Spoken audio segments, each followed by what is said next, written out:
माझ्या जाण्यानं तुमची आबाळ काय कमी व्हायची नाही ती, पर तुमची साऱ्यांची दैना म्या माझ्या उघड्या डोळ्यानं पाहू नाही शकत.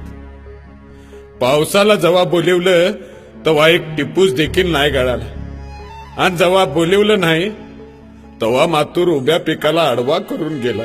म्या तरी काय करू माझे बये, म्या भित्रा नाही गे. पर आपल्या मुलाबाळांची, माझ्या म्हाताऱ्याची, तुझी आणि आपल्या गोट्यातल्या लाडक्या जनावरांची भुकेनं झालेली फरफट मला बघवत नाही. माझ्या पावलाच्या आवाजानं माझी लाडकी जनावरं उभा राहून आंबरायला लागायची. का तर आपल्या धन्यानं आज तरी हिरवा चारा आणला असेल म्हणून. पर मला रिकामा बघता आज ती मुकी जनावरं गप गुमान बसायची.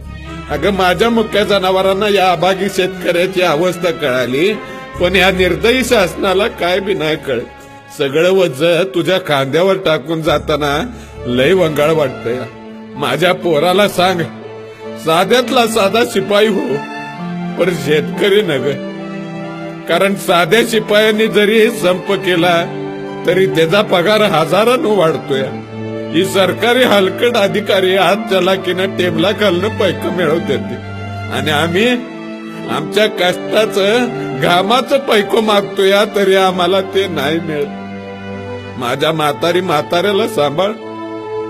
रागीट आहे ती, पर लय माया लावतात. माझ्या जनावरांना रुसायला नको लावूस, माझ्या जनावरांना कसायला ऐकू नकोस. लय झालं तर रानावनात सोडून दे, पण आपलं धन कसायाच्या हातात देऊ नकोस. आणि माझ्या लाडक्या पोरीला सांभाळ, तिला माझा एक गोड मुक्का दे. पोरीला लय काम लावू नकोस. माझे बयेस 7 जन्माचं फेर घेतलं होतं, पण अर्ध्यात सोडून जातोय. मला माफ कर. तुझाच धनी.